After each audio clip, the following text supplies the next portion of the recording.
मेरे साथ जो शख्सियत मौजूद हैं, शाहिद कुरैशी साहब, जो कि किसी तारुफ की मोहताज नहीं, रेडियो पर बहुत ज्यादा गा चुके हैं और मुख्तलिफ प्लेटफॉर्म्स पर अपनी जो म्यूजिक की खिदमात हैं वो पेश कर चुके हैं। और न सिर्फ ये बल्कि बहुत से अवार्ड भी आज तक अपने नाम कर चुके हैं। मेरे प्यार को तुम मिटा ना सकोगे, हमें इंतजार कितना वाह वाह। ये हम नहीं जानते।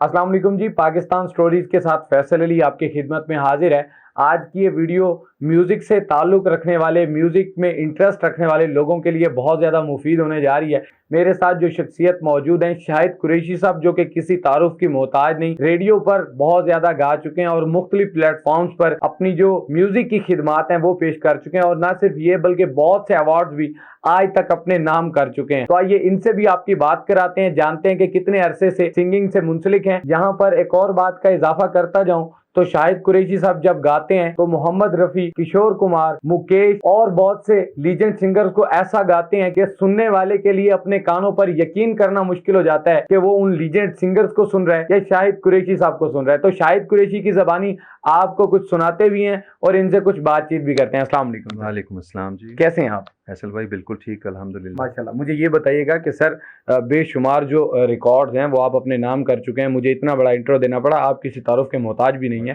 तो ये कैसे ये सिलसिला शुरू हो गया? फैसल भाई, मैं असल में मेरा जो बिज़नेस है वो फ़ोटो लैब्स का है, सही। लेकिन उसके साथ साथ हम रेडियो से भी रिलेटेड हैं और एडवर्टाइजमेंट और ये अनाउंसमेंट वगैरह और इंटरव्यूज़ वगैरह भी मेरा एक शोबा रहा है। बहुत आला। तो उसके बाद जब मैं थोड़ा-सा अपने बिज़नेस से फ्री होता हूँ तो शाम को 2-3 घंटे मैं अपने ज़ात के लिए, अपने सही। फ्रेंड्स के साथ मैं स्पेंड करता हूँ।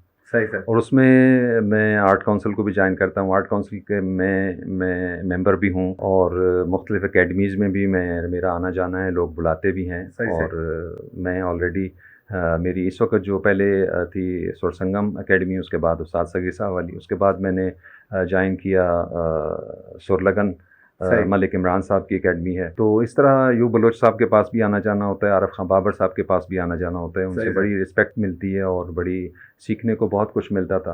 सही। तो पहले मैं लिसनर था, लेकिन आहिस्ता आहिस्ता मुझे शौक़ हुआ कि मैं भी अपने फ़न का मुज़ाहरा करूँ उन लोगों को सुनते हुए, क्योंकि मुझे कुछ प्रॉपर गाने का जो अंग है वो नज़र नहीं आता था।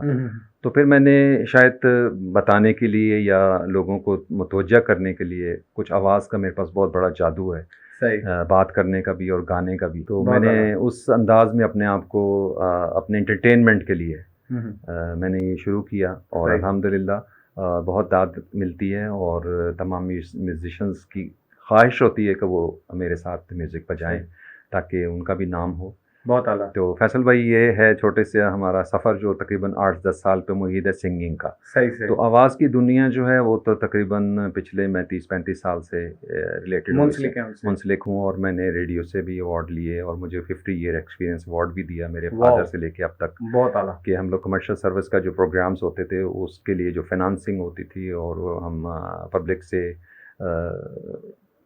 मीट करके प्रोग्राम लेकर आते थे, मुख्तलिफ़ कंपनीज़ के, मुख्तलिफ़ इदारों के। सही। तो एक तो एडवर्टाइजमेंट होती थी, दूसरा फाइनेंस भी इकट्ठा होता था। ये एक छोटा सा सफ़र है ऐसा। जब गाते हैं तो सुनने वाले की कानों में रस घोल देते हैं, इसके पीछे क्या कहानी है? बार बार आपकी प्रैक्टिस है या ये कोई असातिज़ा की जानिब से कोई आपके लिए कोई ख़ास किस्म का कोई तोहफ़ा है? हाँ फैसल भाई, ये एक बहुत बड़ा क्वेश्चन किया आपने, और एक क्वेश्चन नहीं, इसके अंदर बहुत सारी चीज़ें वाबस्ता हैं।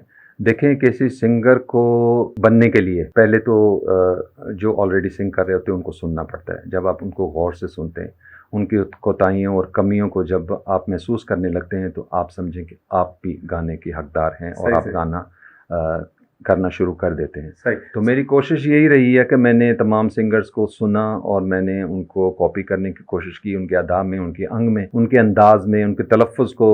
हर सिंगर का अपना एक तलफ़्फ़ुज़ होता है। बिल्कुल सर। मैंने उसको अडॉप्ट किया और मेरी जो आवाज़ की उर्दू की प्रोनाउंसिएशन है वो भी आप समझ रहे हैं, देख रहे हैं, सुन रहे हैं मुझे। जी जी। तो इसी तरह गाने को भी मैंने यूं ही एक प्रॉपर मैंने समझा कि इसे भी उसके अल्फाजों के अंग के अदा, अल्फाजों की अदा को, अल्फाजों की मीनिंग्स को बता के आप गाएं तो शायद बहुत अच्छा होता है, जिससे मैंने फॉलो किया नूरजहां को, मेहदी हसन को, किशोर कुमार को मैंने, और मुकेश साहब को मैंने फॉलो किया। बहुत आला। और नैयर नूर मेरे सामने, मुजीब आलम है, और पाकिस्तान के बहुत सारे सिंगर्स हैं, सही। अमानत अली साहब हैं, इनके साथ साथ लता मंगेशकर, उससे भी तलफ़ुज़ का बहुत सारा मुझे ज़ख़ीरा मिला। आप मुख्तलिफ प्लेटफॉर्म्स पर अपनी सलाहियत दिखा चुके हैं, अपना टैलेंट जो है मुख्तलिफ प्लेटफॉर्म्स पर पेश कर चुके हैं। मुझे ये बताइएगा कि कभी ऐसा भी होता है कि कोई आपके पास डायरेक्टली आ गया हो कि सर मुझे आपसे सीखना है, मैं आपकी आवाज़ से बड़ा मुतासिर हुआ हूँ? हाँ, मोस्टली तो लोग मुतासर होते हैं मुझसे, मेरी आवाज़ से भी, मेरी शख्सियत से भी, मेरी चाल ढाल से भी, सही। मेरे तलफ़ुज़ से भी।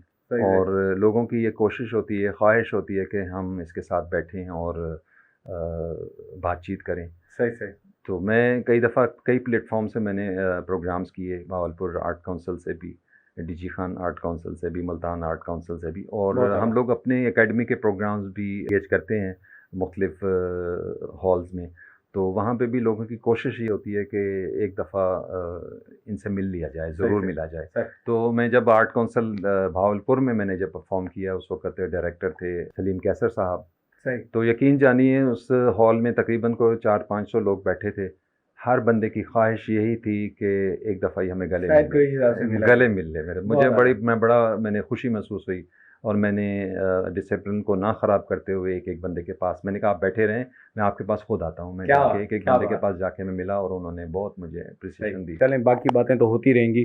कोई किसी की आवाज़ में, किसी भी सिंगर की आवाज़ में कुछ हमारे जो देखने वाले हैं, सुनने वाले हैं, उनको कुछ सुना भी दें। हाँ, फैसल भाई, बहुत सारी ये आवाज़ें हैं मेरे पास। मैं फ़िलहाल मेहदी हसन साहब को आपको सुनाता हूँ। जी। मुझे तुम नज़र से गिरा तो रहे हो, वाह वाह।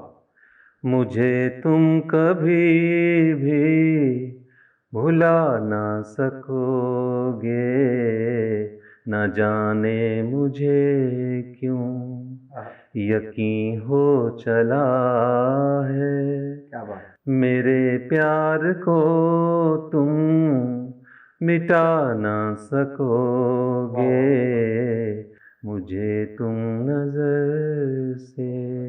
बहुत बहुत आला। मुझे ये बताएं कि कहा जाता है कि आप मोहम्मद रफ़ी को ऐसा गाते हैं कि सुनने वाला मजबूर हो जाता है कि ये मोहम्मद रफ़ी की आवाज़ सुनी जा रही है, ये शायद कुरैशी जो है वो हमारे सामने गा रहा है। तो मोहम्मद रफ़ी की आवाज़ में कुछ सुना दें हमारे देखने वालों को। मेहरबान लिखूं, हसीना लिखूं, हैरान हूँ कि आपको इस खत में क्या लिखूं, ये मेरा प्रेम पत्र पढ़कर कि तुम नाराज ना होना, ये मेरा प्रेम पत्र पढ़कर कि तुम नाराज ना होना, कि तुम मेरी जिंदगी हो, कि तुम मेरी बंदगी हो, ये मेरा प्रेम पत्र पढ़कर। क्या ये बात, रफ़ी बहुत साहब। आला। ये मोहम्मद रफ़ी साहब की आवाज़ में इन्होंने गुनगुनाया है, और हमारे ऑडियंस को आप भी यकीनन थोड़े से ऐसे हैरान ज़रूर हुए होंगे कि ये मोहम्मद रफ़ी साहब गा रहे हैं या ये शाहिद कुरैशी साहब गा रहे हैं। शाहिद कुरैशी साहब, मुझे ये बताइएगा कि सिंगिंग के लिए क्या चीज़ ज़रूरी है? यानी उसके अंदर खो जाना बड़ा ज़रूरी है, आपके जज़्बात उसके अंदर, यानी जज़्बात का वैसा होना जैसे गाने की नोयत है वो बड़ा ज़रूरी है, या इसमें सिर्फ़ महारत ही बहुत है? नहीं फैसल भाई, इसमें महारत का इतना ज़्यादा शायद मेरी नज़र में किरदार ना साथ हो। किरदार नहीं है। हम्म। इसमें सबसे ज़्यादा फीलिंग्स का है। अच्छा। आपने जो अल्फाज कहना है उसके अदा को देखना है। अगर आप लव सॉन्ग गा रहे हैं तो आपको ये महसूस करना है कि सामने आपकी मोहब्बत बैठी है, वाह ठीक वाह है? वाह तब जाके आप उसे उसकी अदा से उसमें आप फीलिंग्स डाल सकते हैं। वाह, बहुत आला। गाना जो है फीलिंग्स है, गाना हम्म। बजाते खुद कुछ नहीं है। फीलिंग्स, जब तक आप म्यूजिक के लिए फीलिंग्स नहीं है, आप कुछ नहीं है। देखिए, मैंने 2 गाने आपके सामने पेश किए, उसमें मैंने फीलिंग्स दी हैं आपको। बहुत आला। तो इसके साथ बाकी आवाज़ का भी बहुत ज़्यादा असर है। आवाज़ बॉडी के 8 हिस्सों से निकलती है, ठीक है? वो एक अहम हिस्से हैं जो हर आदमी के बस में नहीं है। सही। गला सिर्फ़ गाने के लिए नहीं है, बहुत आला। सर मुझे ये बताएं कि जदीद दौर के साथ साथ सिंगिंग में इजाफा तो हो ही रहा है, लेकिन लोग ना म्यूज़िक को बड़ा मायूब भी समझते हैं कि यार ये नहीं होना चाहिए। आपको भी शुरू में जब आप सिंगिंग में आए होंगे तो कहीं ना कहीं क्रिटिसाइज किया गया होगा कि यार शायद किस काम में पढ़ रहे हो, छोड़ो इस काम को किसी और। तो क्या कहेंगे म्यूज़िक के हवाले से? हाँ फैसल भाई, म्यूज़िक हमारे जो दीन की वजह से तो इसकी तो ममानियत है इसमें, बिल्कुल। लेकिन उसके दो रास्ते हैं। दीन में अल्लाह ताला ने दो रास्ते दिए हैं, एक अच्छाई का एक बुराई का।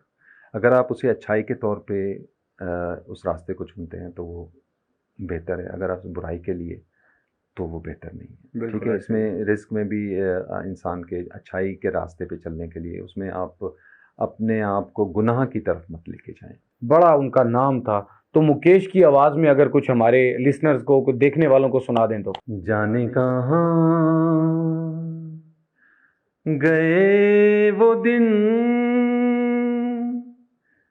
कहते थे तेरी राह में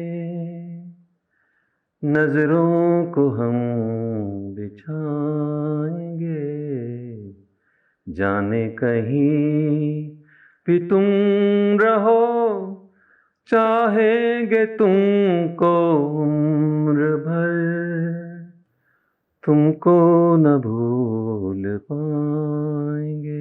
वाह वाह वाह, ये था मुकेश का अंग। बहुत आला, बहुत आला। और इसके साथ एक किशोर मुकेश साहब हैं, वो भी बहुत अच्छा सिंगर हैं, बहुत ही अच्छी उनकी भी आवाज़, उनकी भी गायकी को मैं बहुत पसंद करता हूँ। वाह, तो सुना दे कुछ। हमें तुमसे प्यार कितना आहा, ये हम नहीं जानते, मगर जी नहीं सकते तुम्हारे बिना,